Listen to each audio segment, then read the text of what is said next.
C'est parti, bonjour à tout le monde, aux amateurs, connaisseurs et collectionneurs. Déjà, nous remercions Sorum et tous les organisateurs pour être présents pour cette manifestation. Alors, je vais vous présenter les participantes. À ma gauche, je te laisse parler. Je suis Adeline Elisabeth. Je suis caviste dans le 16e arrondissement, la limite 16e et Boulogne-Billancourt à Paris. Oui. On va se partager le micro. Donc moi, je suis Julie Trésor. Depuis 1 mois et demi, avec mon mari Thierry Trésor, nous commercialisons notre crème de rhum vieux Maison Trésor. Donc. Bonjour, je suis Amy Pasquet de la maison Jean-Luc Pasquet. On ne fait pas de rhum, donc je ne sais pas trop ce que je fais là. Sauf, on fait des spiritueux, on fait du cognac. Et c'est un plaisir. Merci de nous accueillir aussi. Voilà. Bonjour, moi je m'appelle Ange-Aurélia. Je suis amatrice de rhum, passionnée. J'organise des ateliers de dégustation pour des amateurs en spiritueux et en vin. Et j'accompagne mon compagnon à la cave de la Gironde, qui est un petit bistrot d'antan où on peut découvrir des petites sélections de rhum blanc agricole. Et pour finir, moi c'est Clotilde Youf. Je suis responsable commerciale pour La Source, un distributeur de spiritueux artisanaux français. Et nous distribuons notamment les rhums Biel, All Brothers, Famille Ricci, Navi et Mabi.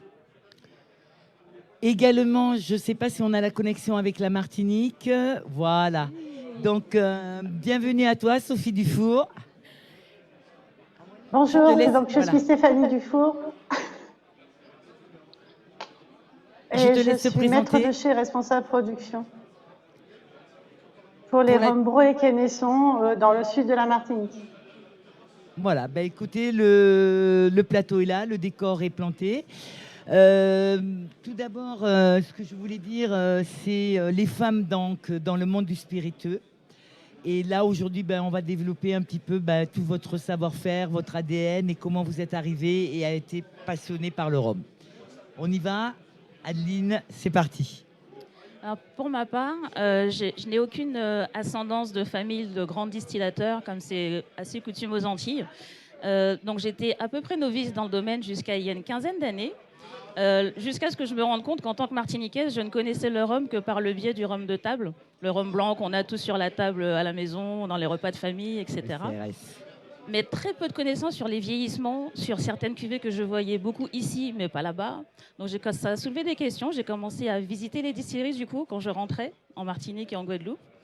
Et là, la passion est née. Moi et mon mari, on a commencé à visiter les distilleries, à goûter des choses, à rentrer un peu dans la technique aussi. Et le projet du Rhum Store est né vraiment il y a une bonne douzaine d'années. Là, on s'est dit qu'il y avait des choses à raconter en tant qu'Antillais, en tant que porteur de notre terroir, quelque part aussi, parce que la notion de terroir devient très importante dans le rhum. Et c'est vraiment une notion qu'on souhaite défendre ici. Et c'est pour ça qu'on a ouvert une cave destinée uniquement au rhum pur jus de canne et agricole. Donc c'est vraiment la petite niche des rhums qui sont à plus de 95% distillés à base de mélasse. Ta cave se trouve où? Elle est au 1 route de la Reine, à Boulogne, juste en face du Parc des Princes et en face du 16e. Donc les Parisiens, Île-de-France, vous avez une très belle adresse. Exactement. Julie. Alors, moi, je viens pas du tout de l'univers du rhum. Je suis un peu tombée dedans quand j'étais petite parce que pendant 30 ans, mon papa était marié à une réunionnaise. Donc, je suis un peu rentrée dans le rhum par la Réunion. Et puis, il se trouve qu'ensuite, en tant que journaliste, puis en tant que réalisatrice de documentaire, j'ai eu la possibilité de faire un documentaire sur les petites Antilles, où là, on s'est penché sur la culture. Et forcément, quand on est sur la culture aux Antilles, on parle de rhum. Parce que c'est lié à l'histoire, c'est lié à la culture, c'est lié aux gens, c'est lié au territoire. Et donc, j'avais déjà un amour pour le rhum, mais là, ça a été limite un coup de foudre. Et je suis mariée avec un Guadeloupéen, donc forcément, il y a du rhum à la maison. Et puis, c'est à l'occasion du confinement qu'on s'est amusé à faire une recette pour nous, très égoïstement. Et puis, quand on a été déconfinés, on a fait goûter et ça a plu. Et donc là, on nous a poussé à y aller, à se lancer, à créer une marque. Là, on est rentré dans un univers qu'on ne connaissait pas. Et on y est allé à deux. Donc c'est vrai que je suis une femme, mais on est à deux. Mais l'aventure de travailler en couple ou en famille, c'est hyper riche, hyper intéressant. Et surtout dans le rhum qui est vraiment un produit passion, un produit qu'on aime. En fait, si on n'aime pas le rhum, on ne peut pas en vendre. D'accord. La maison vient juste de s'ouvrir, si je ne me trompe pas. Ça fait 1 mois et demi. Neuf. Ça fait 1 mois Voilà, et demi. neuf Tout mois et neuf, demi. tout frais. Voilà. Ben, écoute, bienvenue dans le monde du rhum. Merci. Ami, Maison oui. Pasquier. Donc, je vois beaucoup de liens entre le monde de cognac et le monde de rhum. C'est tous deux des AOC français, des produits des terroirs. Vous entendez un accent. Donc, je suis américaine d'origine. Dans mon comté, la vente d'alcool reste interdite. Donc, c'était plutôt du moonshine, donc d'alcool de grain refroidi au radiateur de voiture, auquel il ne faut pas déguster, sauf si on veut devenir aveugle. Je connais. Comme ça. Donc, quand j'ai rencontré Jean, mon mari, en Argentine, il m'a dit, oui, mon père fait du cognac. Je dis, waouh, c'est un rêve. Je viens avec toi. Et on ne s'est pas quitté depuis. Il s'est rendu compte au travers de ses voyages à lui que le cognac est vraiment un produit d'exception et on a la chance d'avoir un vignoble dans la famille. Le vignoble dans la famille de Jean depuis entré par l'oncle Albert depuis le début du XXe. Après, on a la succession des familles jusqu'à 1730. On peut tracer ce vignoble qui est en effet très vieux pour moi. Mon pays date après ça. Et c'est un savoir-faire qui est passé depuis des générations. Mais on est plutôt une maison jeune. Le papa de Jean l'a fondé en 77 avec des yeux, on va dire, nouveaux. Il était du sang neuf dedans. Son père, à lui, était marchand de matériaux pas agricoles, de bois, de construction. Et c'était son oncle qui était banquier qui avait ce domaine. Et c'est pour ça qu'il y avait un très beau stock sur le domaine. Le stock servait comme varan de Banque de France et non comme commerce. Donc, ça servait pour aider à faire son autre commerce. Et Jean-Luc est entré par le produit même. On a même des fûts qui ont transporté le cognac vers les dom-toms et qui ont retransporté du rhum vers le métropole. Donc, dans nos chais, on a des très vieux fûts qui ont cet emprunt-là, même si c'était il y a très longtemps. Donc, on est vraiment passionné de spiritueux, pas que le cognac. Et c'est chouette de rencontrer des gens passionnés de rhum et de goûter des choses exceptionnelles qui viennent d'un peu plus loin que chez nous. Et de partager nos savoir-faire parce qu'il y a un savoir-faire distillation qui est assez exceptionnel en France. On a des appellations d'origine contrôlée qui savent faire des alcools d'exception depuis des générations. Et je pense que c'est en partageant ces savoir-faire qu'on va encore apprendre plus sur tout le processus, sur ce qu'on aime. Et il faut goûter à tout. Hein. Exactement. Voilà. Merci. Ange. Alors, moi, comme Adeline, mes parents ne sont pas descendants non plus de quelconque distillerie ni de maison. Je suis un enfant de couple domino, comme dirait Blaise. Donc, ma maman est de Charente-Maritime. Alors, par contre, oui, j'ai baigné dans les effluves de distillerie, mais pas de rhum, de cognac, de pinot. Excellent. Voilà. Et le déclic fut à mes 17 ans, quand je suis allée la première fois en Martinique rencontrer mon papa.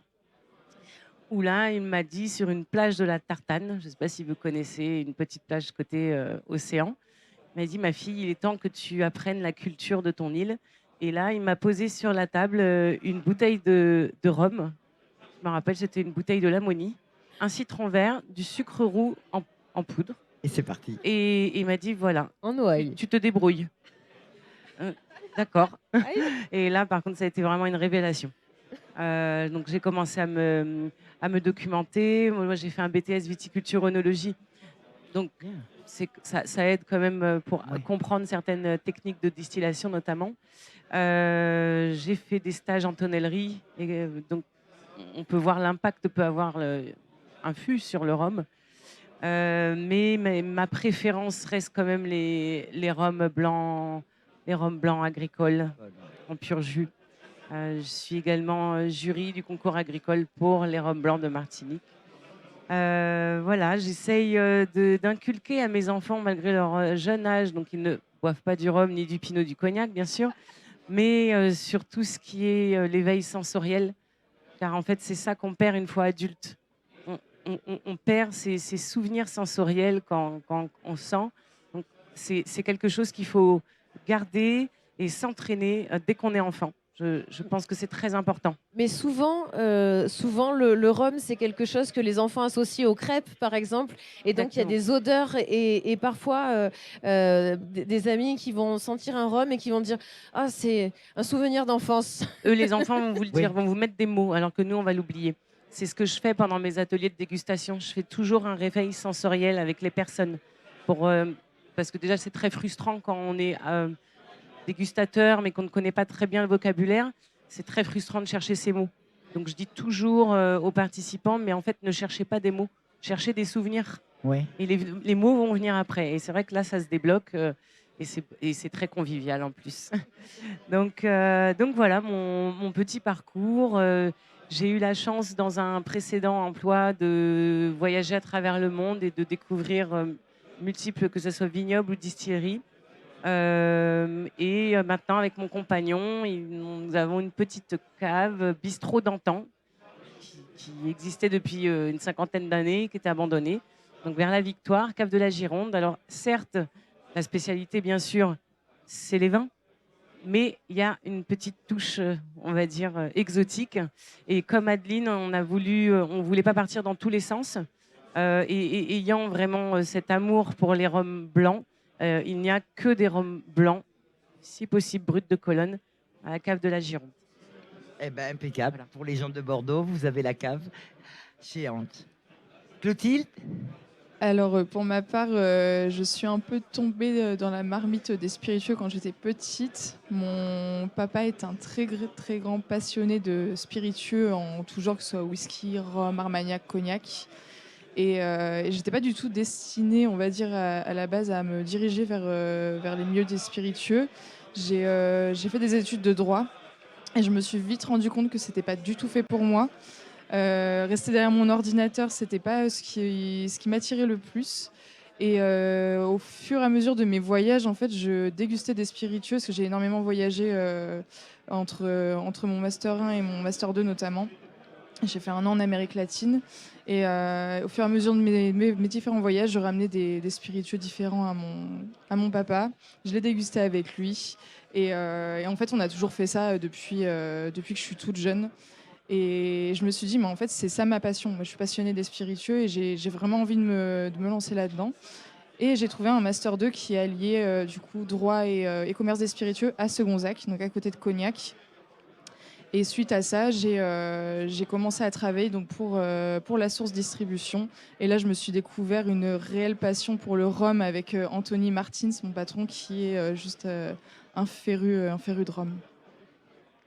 Impeccable. Merci beaucoup. Je crois qu'on est en liaison avec la Martinique. Voilà.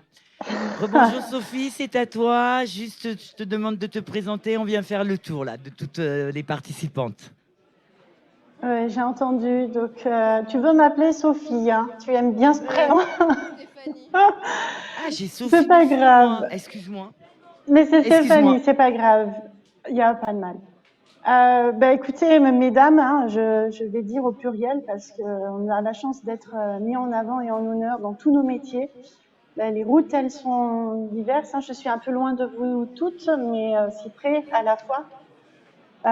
Fille d'agriculteur pour débuter dans le Périgord, donc je suis pas très loin au cœur de l'Aquitaine. Mais j'ai envie de juste vous dire pour chacune, on a un parcours à peu près similaire, puisque moi j'ai fait mes armes à Cognac, tombée dans la passion de la transformation par mes amis alsaciens qui m'ont permis de découvrir l'agronomie. Et je suis arrivée fraîche de connaissances, on va dire, et de passion pour les spiritueux. Et à Cognac, j'ai Maison Courvoisier m'a accueilli, BTS viticulture et œnologie. Donc, vous voyez, pour chacune, je me permets de faire un lien conducteur parce qu'il est tellement que la Spirit Valley que on représente avec tous ces passionnés, que ce soit dans la région bordelaise ou ailleurs, eh bien, on a un lien, toutes. Et merci à toutes de témoigner de cela. Parce que Femmes Invisibles, ben, il y en a partout et on est bien présente dans la qualité. Donc, moi, j'ai commencé chez Courvoisier dans la qualité alimentaire pour s'assurer que nos chers vignerons, et j'en ai fait des audits qui étaient à l'époque, je ne sais pas si ça vous résonne, la sécurité avec la méthode HACCP. Donc, j'ai commencé dedans et ben, la passion m'a amenée à évoluer. Et donc, j'ai travaillé dans beaucoup de spiritueux.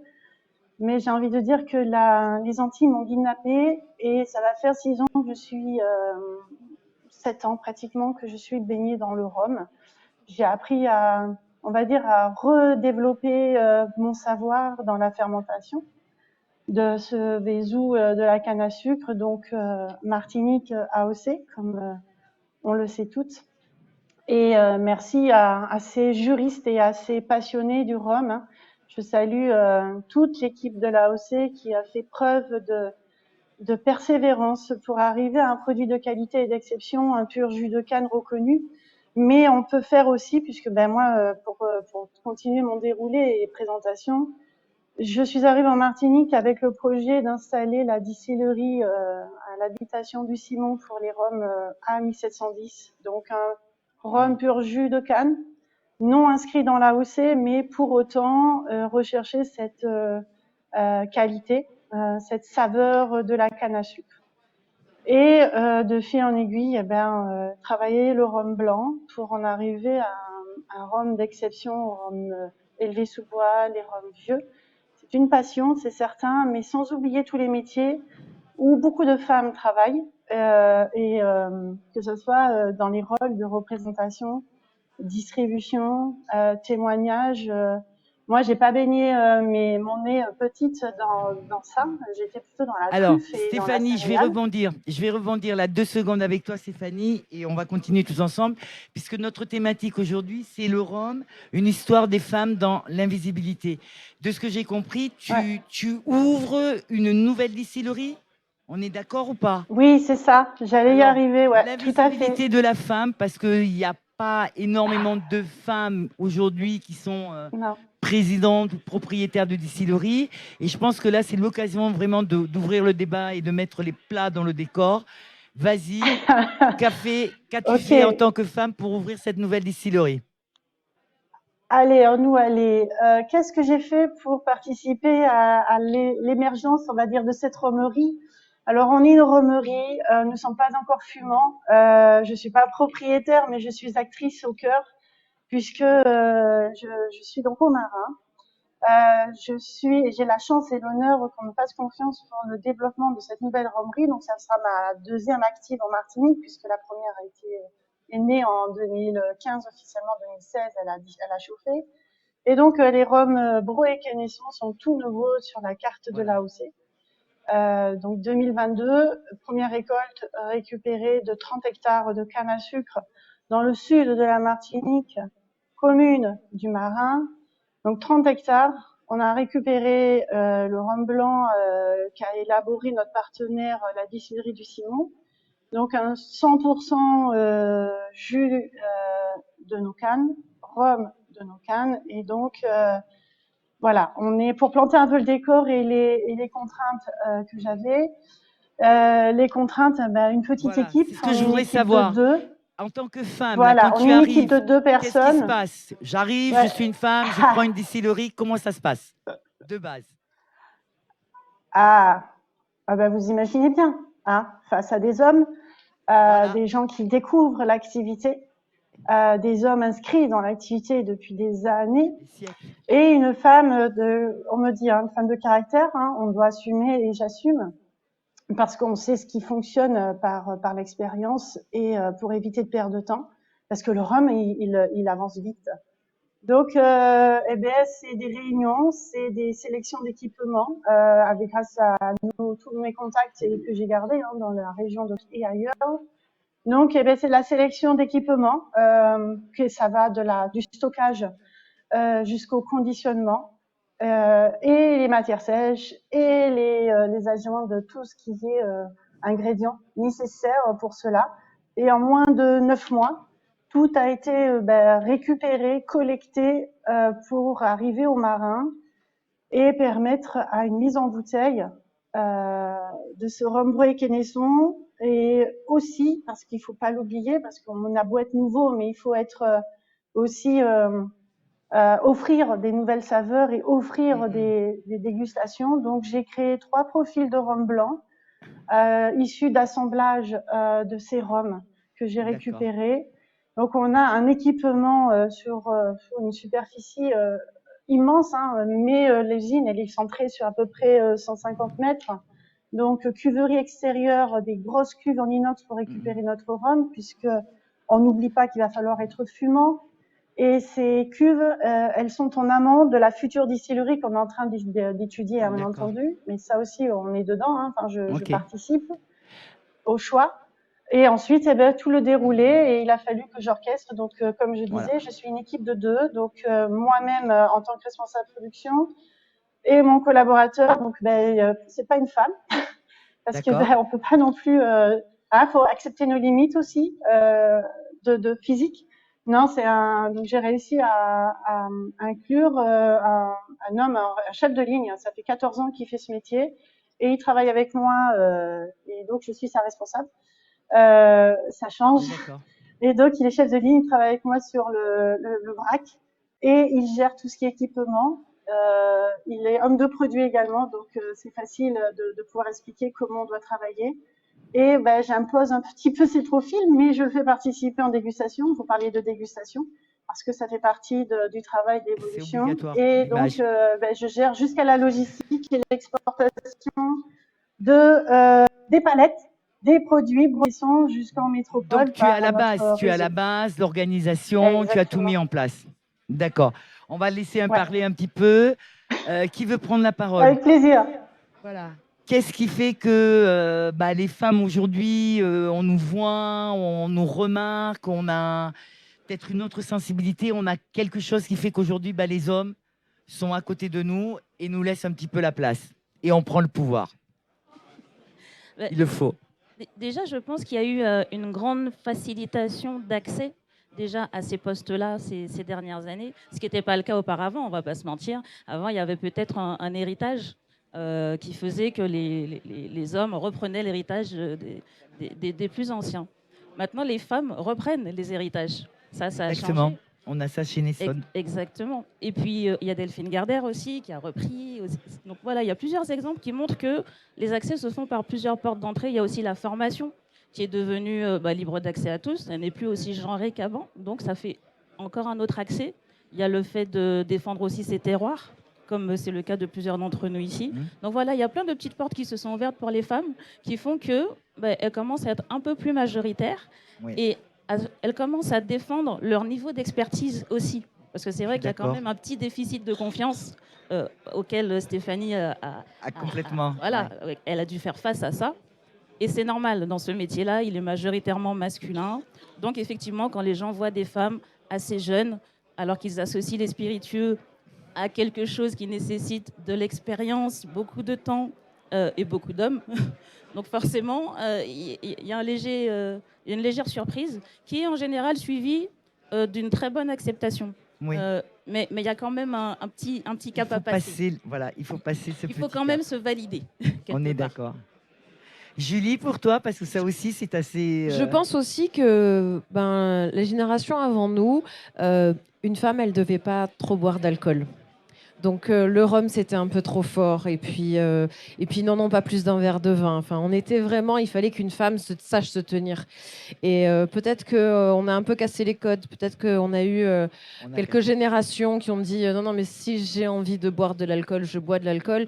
Et avoir la chance d'avoir un papa qui nous fait découvrir des spiritueux, qui nous fait découvrir sans se dire non, c'est une fille, elle va pas boire de rhum. déjà, ça, c'est une chance.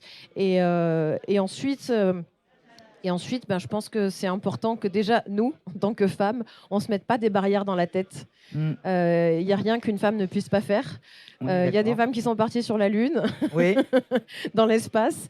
On est capable de tout faire. Donc en fait, déjà, si nous-mêmes, on est convaincus qu'on peut le faire, les autres l'accepteront aussi beaucoup mieux. Ça, c'est hyper important, je pense, d'avoir une démarche où on est droite dans ses bottes, on sait ce qu'on veut faire, on sait pourquoi on veut le faire, et on sait quelles sont nos qualités. Et ensuite, les personnes qui sont en face de nous, même si elles peuvent être un peu surprises à certains moments. Hein, il y a des moments où il y a de la réticence. Hein. voilà, où est le patron? Exactement. mais le patron, c'est moi. Et donc, du coup, tout de suite, ça calme et ça pose les choses et c'est beaucoup mieux accepté autour. Après, sur l'invisibilité, alors oui, les connaisseurs, les grands connaisseurs de Rome connaissent les personnes, etc., etc. Mais le Rome, pour le grand public, on ne connaît pas forcément les noms, en tout cas en métropole, autant qu'on peut connaître des noms dans le vin.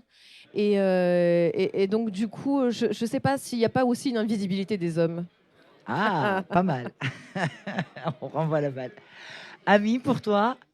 Oui, c'est une bonne question parce que moi, je ne connais pas très bien le monde du rhum encore, mais ça m'incite à apprendre. Ça y est, on est en train de Mais l'emmener, elle va faire du rhum bientôt. Bien, génial. oui, mais ceci dit, je pense à mon monde à moi. Et en effet, dans le Cognacé, c'était toujours fait par des couples. Les vignobles étaient tenus par un couple, mais c'était toujours l'homme qui mettait son nom sur la bouteille. On est à peu près 250 marques de cognac, on va dire, actifs aujourd'hui. Et dans ces marques-là, c'est souvent des noms d'hommes qui sont dessus. Et on sait que derrière, c'est un couple qui a fait ça. Et on essaye avec nos cognacs trésors de famille toujours de mettre en avant le viticulteur ou la viticultrice. Donc jusqu'à là, on n'a eu que 2 femmes. Donc on a eu le cognac de Bernadette et le cognac d'Elisabeth qui ont été faits par des femmes. Après, aujourd'hui, on est en train de fonder un club de productrices de cognac. Et donc, je suis fondatrice avec Fanny Fouchera. Et donc, on se rejoint simplement pour déguster des bonnes choses, de parler de nos problématiques qui ne sont pas nécessairement communs avec les hommes, mais peut-être que si, ça dépend de ce qu'on parle. Mais c'est une ouverture et c'est pas... on ne veut pas des hommes, c'est simplement... on a toujours été un peu mis de côté et c'est se dire non, aujourd'hui on fait à part entière partie de production de cognac. On voit avec l'Université des Eaux de Vie. Aujourd'hui, je pense que c'est plus féminisé. Nous, on a embauché un jeune qui a eu son diplôme l'année dernière. Il a dit non, il y a plus de filles dans ma classe que de garçons. Et ben voilà, on arrive. Ça vient. Ça voilà. vient. Ok. Voilà. Ange? Moi, je rejoins pour l'instant tout ce qui a été dit. On a beaucoup eu pendant toutes ces années une peur de, alors pas spécialement de se mettre en avant, mais une peur de dire, mais en fait ça, moi aussi, je sais le faire. Ouais. Mais ça aussi, je connais en fait. Et on s'est toujours remis en retrait. Donc là, c'est vrai, ça commence à venir. Alors notamment, c'est vrai par le biais de la formation. Oui. Qui nous a beaucoup rassurés parce qu'on ne va pas non plus se voiler la face. Le syndrome de l'imposteur est plus pour les femmes que pour les hommes. Voilà. Mais c'est vrai que grâce à ça, de plus en plus de femmes disent haut et fort, moi je fais telle chose, moi j'aime telle chose. Alors, on peut ne pas être d'accord avec vous. La jante masculine, ah non, on n'a pas le même palais. Exactement. On n'a pas la même sensibilité. On n'a pas la même sensibilité. Je suis d'accord. Donc si tout ça commence à venir, alors c'est vrai que ça prend du temps, comme beaucoup de choses, beaucoup de changements peuvent prendre du temps. Mais je le vois moi aujourd'hui dans mes ateliers de dégustation, j'ai de plus en plus de femmes. Au premier atelier, elles ne disent rien, vraiment. Elles sont presque muettes. Ah. Surtout s'il y a des hommes en même temps que cet atelier. Tu crois qu'elles ont peur? Oui. Parce qu'elles me le disent à la fin, clairement. Ah. Je leur ai demandé, j'ai dit, mais pourquoi tu n'as rien dit, tu connaissais en plus, tu as déjà goûté. Ah ouais, mais j'avais peur d'être ridicule à côté. Non, non, il faut Et c'est au fur et à mesure. Là, elles reprennent. Voilà, on prend confiance. en nous. On sait que ce qu'on va dire, ce n'est pas du tout anodin ou débile. Et donc là, ça y est, la parole se libère. C'est beaucoup plus facile pour un homme de dire une bêtise que pour une femme. Exactement. Une femme va être très rapidement jugée alors qu'un homme, il s'est trompé. Oui. Et donc, d'accord. à un moment, il faut aussi se dire, bah, si je dis des bêtises, je pas peux me grave. rattraper derrière. Et C'est puis, pas grave. et De puis toute voilà. façon, tout le monde peut se tromper. Hein, et c'est dans l'erreur qu'on apprend en plus. Exactement. Exactement. Clotilde, pour toi, alors? Moi, je suis assez d'accord aussi avec tout ce qui vient d'être dit. Pour ma part, c'est vrai que j'ai affaire à énormément d'hommes dans le milieu. Dans le milieu commercial, exactement, c'est milieu vraiment un monde commercial. d'hommes, hein, Exactement. masculin. Tout à fait. Déjà, ce milieu-là est très masculin. Mais à côté de ça, c'est vrai que tout au long de mes rendez-vous, maintenant, je vois de plus en plus de femmes cavistes, de femmes restaurateurs, de femmes qui goûtent le rhum, les spiritueux en règle générale. On en a parlé avec la formation de Segonzac et c'est vrai, il y a beaucoup plus de filles maintenant, de jeunes femmes qui se lancent complètement.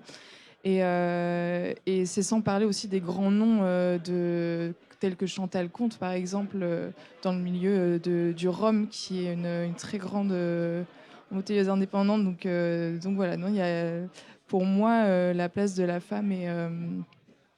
voilà, c'est de mieux en mieux, en fait. On est de plus en plus présente, on est de plus en plus visible, et c'est plaisant. Au début, je prends juste la parole. Au début des années 2000, j'étais en stage à France 3. J'étais en école pour devenir journaliste. Et j'ai eu la chance de rencontrer Isabelle Fauré. Isabelle Fauré, c'était la première femme de Claude François. Et elle s'est lancée dans l'œnologie. Et elle a écrit un livre qui s'appelle Le vin et les femmes.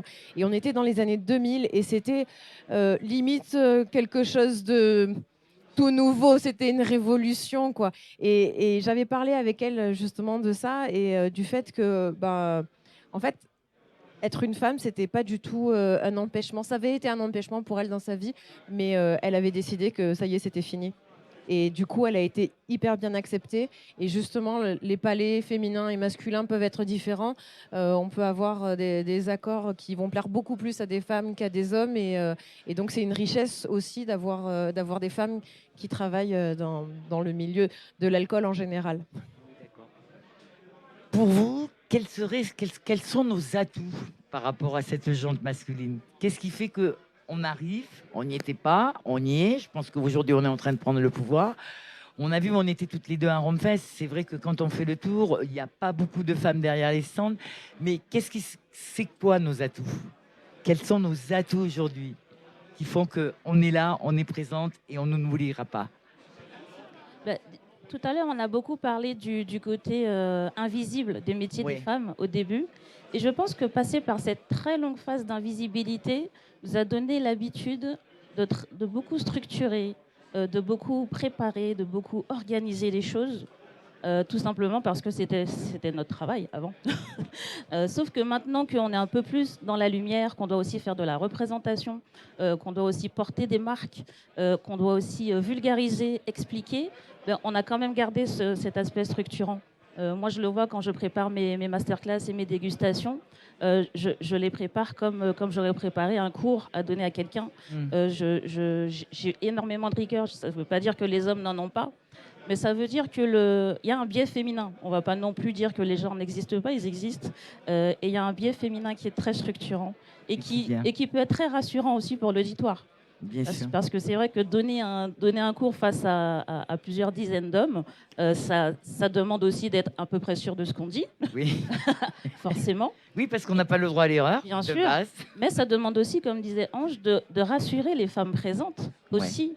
De leur accorder la légitimité, de leur dire non, vous avez raison d'être là. Et au contraire, montrez-vous beaucoup plus. Je retrouve ça aussi dans le choix des produits. Il y a certaines femmes qui entrent en boutique et qui se dirigent instinctivement vers les rhums arrangés. Alors oui, c'est très très bon, mais les brutes de colonne sont exceptionnelles. Il y a autre chose. Et c'est pour ça que j'aime beaucoup ton positionnement. D'accord avec toi. Mais bien sûr, le positionnement de ne présenter que des blancs Et avec beaucoup de brut de colonne, c'est génial parce qu'on remonte à la jeunesse du produit. Ouais. Et j'ai déjà fait déguster des brut de colonne à des femmes qui n'avaient jamais goûté ce degré-là. On parle d'alcool à plus de 70 degrés. Oui, Hein, on est dans les qui 70, titrent 72%. beaucoup, Ouais. entre 70 et 80. Et ben, elles étaient agréablement surprises. Mais parce Mhm. qu'elles s'étaient auto-censurées. Et elles pensaient que les bas degrés, seuls les bas degrés allaient leur convenir, alors que pas du tout. Donc c'est vrai qu'on a une part d'autocensure à désenclencher À désenclencher, je suis d'accord. avant de se balader un peu librement dans le domaine. Et je reviens, je suis vraiment d'accord avec toi parce que j'étais janvier-février à la dégustation à la distillerie de Biel et je me suis amusée à faire une statistique. Et au bout de 2 mois, donc j'étais sur les rhums blancs, les ambrés, le brut de fût que j'aime beaucoup. Et quand on annonce le titrage à 58.2.3, on a les gens qui tout de suite mettent 3 pas en arrière. Et ben, en 2 mois, j'ai fait ma petite statistique. 5-6 femmes sur 10 vont me dire je suis brut de fût. Alors qu'on est sur des 58.2 points, etc. Voilà. Et en fait, je suis d'accord avec toi, il faut désacraliser Exactement. et faire passer ce pourcentage. Et c'est surtout après cette dégustation, cette puissance, ces arômes, cette richesse. Et là, la femme, elle vient et elle est présente et elle dit bien sûr. moi, je bois du brut de fût aujourd'hui. Exactement. Et puis, Je reviens voir Stéphanie. On peut? Ouais. Coucou Stéphanie, on t'oublie pas. Quels ont été tes atouts, toi, quand tu as monté ta distillerie? Parce que je suis toujours quand même assez impressionnée. Hein. Alors, j'aimerais juste venir sur ta première question, si tu permets. Quels sont nos vas-y. atouts? Parce que vas-y, vous les parlez atouts. dans vos corps de métier. Mais je crois que quand on parle de dégustation ou d'accompagnement, je pense qu'on a, par notre catégorisation, femme, éducation, mesurée, discrète, oui, on a ça en nous. Et je pense qu'on a cette capacité. Enfin, quand je vois ma maman, comment elle a été, hein, femme d'agriculteur, derrière tout grand homme, il y a une grande femme. Et je dis ça parce que je crois que chaque maman a donné à son enfant, et donc nous toutes, cette capacité de s'adapter et de donner le pragmatisme à quelque chose. Quand vous parlez de dégustation, quand vous parlez de dire n'ayez pas peur, on a le droit de se tromper, c'est aussi notre atout. C'est-à-dire qu'on sait rendre, je crois, hein, dites-moi si je me trompe, mais je pense que de notre nature propre, mère, on sait rendre les choses rassurantes et être à l'écoute. Et ça, c'est un atout très, très important quand on est une femme et qu'on est dans un métier d'homme.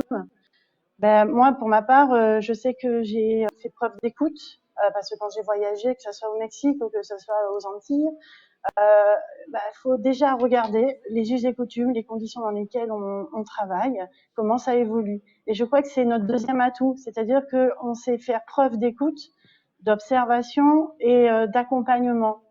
La deuxième chose, on parle de femmes invisibles et qui sont très très présentes et on les forme beaucoup, c'est dans la qualité des produits. Ce que je veux dire par là, c'est nos opératrices, nos laborantines, que ce soit au BNIC ou que ce soit dans les mises en bouteille ou que ce soit dans les distilleries, ce sont exclusivement à Cognac, et ça a changé, mais des tâches qui sont réservées aux femmes. On dit toujours une laborantine, elle sera toujours mesurée pour pouvoir avoir un pragmatisme de l'analyse et de la mesure.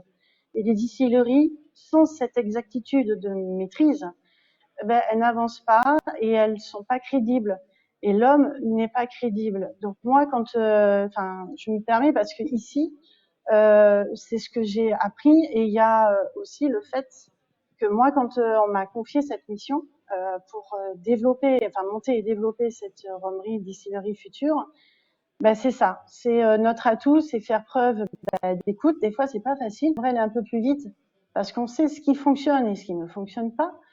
Mais on peut pas aller non plus contre la nature de l'approche, désolé messieurs, mais l'orgueil masculin qui est là. Et nous, je crois que en tant que femmes, on sait, on sait travailler, on sait avancer, on sait être à l'écoute. Et l'orgueil masculin, au fur et à mesure, et c'est grâce à ça, je crois qu'aujourd'hui, chacune de nous et toute femme dans le monde, hein, pour parler de toutes ces femmes-là, merci à ces messieurs qui ont su faire écouter et reconnaître que sans les femmes, sans ces petites mains, sans elles et sans nous, ben, la distillerie ne serait pas.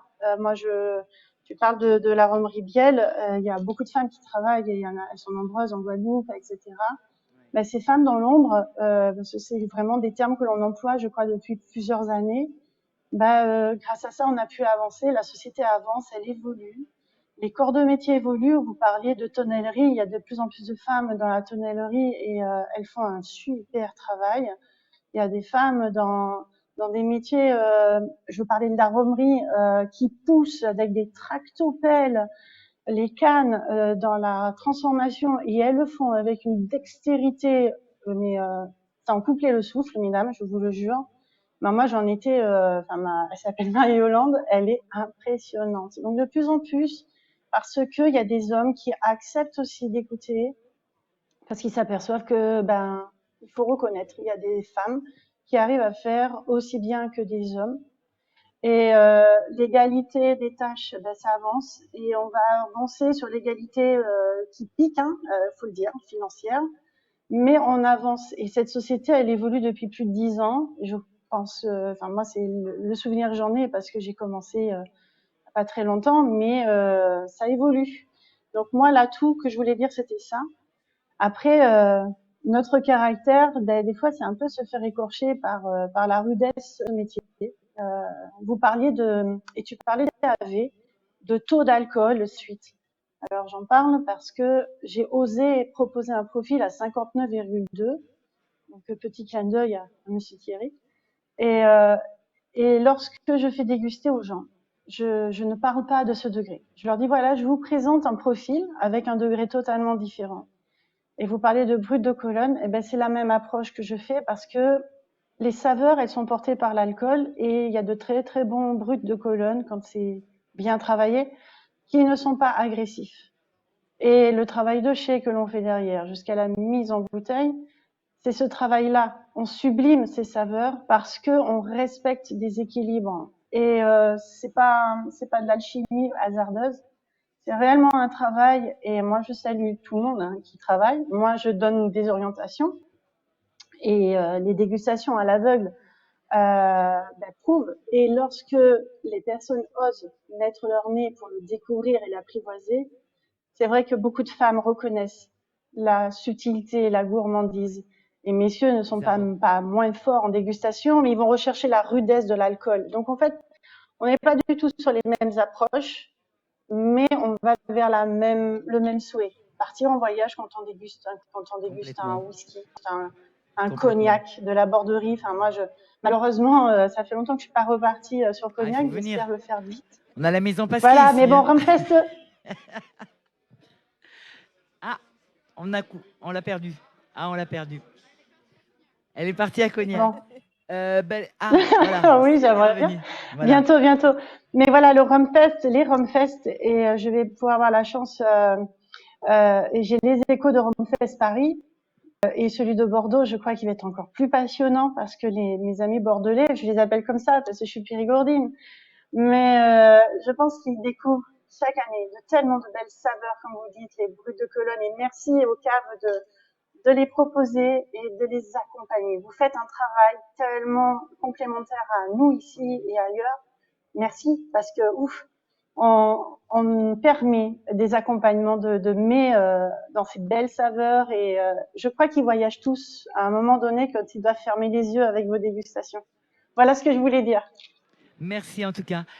On est à la fin. Petit mot de chacune d'entre nous en conclusion. Alors, moi, je veux bien ajouter un mot parce qu'on est des femmes, on est un peu des poulpes. Parce qu'on a tendance à gérer beaucoup de choses en même temps aussi, peut-être plus que les hommes. Et comme on sait qu'on a beaucoup de choses à faire, chaque chose qu'on fait, on essaye de le faire bien. Exactement. Et ça, je le remarque souvent dans les femmes avec qui j'ai eu l'occasion de travailler. Et il faut le saluer parce que on se rend compte parfois qu'on a une charge de travail qui est différente. Peut-être c'est plus de petites choses, mais on sait très bien les orchestrer. On sait le faire bien. C'est pour ça qu'on tient même mieux à la fatigue. Comment ? On est même plus coriace à la fatigue. Oui, je trouve qu'on est très courageuse, on est tenace. Quand on a notre idée, ben, on va la combattre, on va mettre tout ce qu'il faut sur la table, présenter, proposer. Parce que, en ce qui me concerne, j'aime gagner, I'm a winner. Et je sais que les femmes, on a tout ça en nous. Mot de la conclusion. Ce que je voulais dire aussi, on a parlé de formation. Et là, ce que j'aime bien aussi, ce que l'on voit arriver dans les formations, de plus en plus de femmes, mais des formations aussi qui s'ouvrent. Donc, il y a l'onologie. Là, je sais que pour ma part, là, quand je vais revenir sur la Guadeloupe, ben, j'ai appris, je vais faire une formation sommelière dans le rhum, alors que je ne savais même pas si ça existait ou ça n'existait pas. Donc, je crois que là, déjà, en termes de féminité, les femmes ont leur place, les formations sont là, et dire à toute cette jeunesse qui va arriver derrière nous, hein, parce que les jeunes, je les vois quand ils arrivent dans les îles, ils aiment boire le rhum, ils auront tout. Si demain, ils veulent travailler dans ce milieu-là, notamment les femmes, elles pourront y aller. Petit mot de conclusion? Oui, petit mot de conclusion pour rebondir sur ce que tu viens de dire. Nous, au Rum Store, on est régulièrement contactés aussi par des cavistes, des femmes cavistes, Ouais. qui, elles aussi, ont un grand panel de vins plutôt, et Ouais. qui cherchent une expertise en spiritueux. Voilà. Donc, ça fait une chaîne, quelque part. C'est Moi, j'ai bien ouvert ça. ma cave, et je peux parler à d'autres femmes cavistes qui sont un peu plus dans le vin et qui s'y connaissent pas trop en spiritueux, de ce que moi, j'ai appris sur le rhum. Ouais. Donc, c'est vraiment un régal de le faire. Ça ouvre aussi sur des perspectives en événementiel, en dégustation, en entreprise, etc. Donc, il y a un vrai réseau féminin qui se met en place. Là, le mois dernier, on a fait un très grand événement avec une entreprise parisienne au Carrousel du Louvre. C'est une femme qui m'a contactée, c'est elle qui gérait l'événement. Enfin voilà, il y a une espèce de rebond et de transmission qui fait ricocher très très très vite. Et donc la propagation va être, à mon avis, très rapide dans les années qui viennent. Merci. Un petit mot de conclusion. Évidemment, les femmes sont importantes et puis il faut Ouais. dire qu'on n'est pas obligé de finir complètement bourré, ivre-mort quand on aime le rhum Non. ou quand on aime le cognac, parce que parfois on peut avoir cette image-là et c'est dommage. On peut faire des dégustations, on peut profiter, on peut savourer et c'est ça aussi le plaisir. Et c'est ça aussi qu'il faut inculquer aux jeunes. C'est que quand on boit, c'est pas le tout de se dire je bois de façon responsable. Oui, il faut le faire, mais en fait, il faut boire par plaisir et pas dans un but. Alors, pas de chez toi, mais c'est très américain de se dire allez, ce soir, je vais me retourner. Les Anglais, les Américains, ouais. Voilà. mais en fait, il faut prendre du plaisir. Et je crois qu'on est toutes là pour dire que dans notre quotidien, on prend du plaisir dans nos métiers. Mais je rebondis, il y a une jeunesse là qui vient aujourd'hui, parce qu'il y a quand même les lois, la voiture, les accidents, donc on ne va pas revenir sur ça. Mais il y a une jeunesse aujourd'hui qui va préférer se rencontrer entre eux et à la fin du repas prendre un bon cognac, un bon rhum vieux, Boire bien, déguster. boire mieux. Voilà, exactement. Jean a vraiment Annie? changé ma vie parce que j'ai grandi comme ça. Et il m'a raconté quelque chose à table. Il a des formations en viticulture, œnologie.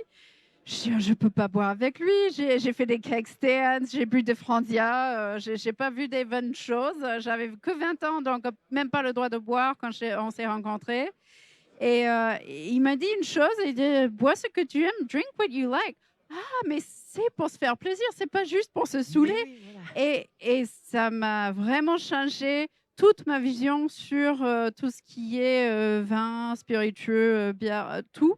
Et je pense aujourd'hui, en effet, on a une telle palette d'arômes et de possibilités de déguster des produits artisanaux faits par des petits producteurs, des rhums, des cognacs, des armagnacs qui ont vraiment un âme. Et il faut goûter ça parce que c'est mine de rien des eaux de vie vivantes faites par des personnes qui adorent ce qu'ils font. Donc, goûter tous les saveurs pour pouvoir décider ce qu'on aime, c'est un vrai plaisir. Quand on a goûté l'alcool de patate aux États-Unis, vraiment, on est très, très, très heureux d'être français, de française et d'avoir de très, très bonnes distilleries. On fait des bonnes choses en Bourbon quand même. Aussi. Ça me manque un peu, mais maintenant, il y a des bons whisky américains qui arrivent en France. Ce n'était pas le cas il y a 15-20 ans. Mais oui, on arrive à faire des choses en spiritueux qui sont très puissants, qui sont aromatiques et qui ont vraiment une palette aromatique incroyable. Donc, goûtez à la variété faite par tous ces petits Découverte. producteurs qui adorent ce qu'ils font. Voilà. Ange? Moi, pour terminer, au-delà de, on l'a tout dit, Ouais. la richesse aromatique que peut provoquer les dégustations, que ce soit de spiritueux, de rhum, moi, ce qui me passionne, c'est la richesse des rencontres humaines. Avec des personnes passionnées, des hommes, des femmes, peu importe, et qui des fois vont m'amener mais à l'autre bout de la France ou à l'autre bout d'une île ou d'un pays. Et voilà, c'est cet échange humain qui fait aussi que on va vouloir perdurer, transmettre et faire découvrir toutes ces choses fabuleuses. Merci. Clotilde? Moi, pour terminer, je voudrais m'adresser à toutes les femmes et leur dire de continuer d'être curieuses comme elles le sont avec les spiritueux, avec le rhum, de continuer de persévérer, de montrer qu'on a vraiment notre place et voilà, de continuer dans cette voie-là et de continuer à ces dégustations, de continuer de créer, d'entreprendre. Et ouais, voilà, pour moi, ce serait le mot de la fin. Donc moi, je suis de toute façon avec vous, 100%. Sur le rhum aussi, ce que j'ai vu, et dans les spiritueux aussi, c'est la restauration qui arrive. C'est ces messieurs, gastronomes, etc. Et là, j'ai pu voir à la Guadeloupe, il y a 2 chefs cuisiniers étoilés qui viennent voir les distilleries pour travailler leurs produits avec nos produits. Et ça, j'ai trouvé cette union assez sensible et manifeste. On va commencer à avoir des accords mais-rhum. Voilà. Conclusion, Stéphanie? Ah ben, c'est gentil, je vais faire le mot de la fin ou une phrase de la fin. Oui, à toi. Ben merci déjà, merci je dirais à toute cette organisation de pouvoir avoir ce moment d'échange. Et moi, le simple mot que j'y me vient, parce que vous avez toutes dit la vérité, j'ai envie de dire que soyons les plus belles ambassadrices de tout ce qui est dit impossible ou ce qui a été dit impossible dans du possible, pour que tout le monde soit témoin que ça peut y arriver quand on se donne les moyens. Merci en tout cas de ce temps. Merci. Merci à toi. Donc, Stéphanie, excuse-moi. Stéphanie Dufour, donc Martinique. Clotilde Youf, donc La Source Distribution. Ange Dash, caviste donc à Bordeaux. Ami Pasquet, Maison Cognac. Maison Trésor qui démarre donc à la Martinique. Crème de rhum. Rhum de Guadeloupe. Rhum de Guadeloupe, Rhum de attention. Guadeloupe, excuse-moi. Avec donc les produits sont là, crème de rhum et Adeline pour finir. Voilà, qui a ouvert le Rhum Store il n'y a pas très longtemps, en novembre 2022. À Paris. À Paris, voilà. Merci à tout le monde. Ravi d'avoir passé cette heure avec vous et continuez à ce rhum. Venez déguster le rhum avec nous. Le plateau est là, tout le monde est là pour vous. Bye bye.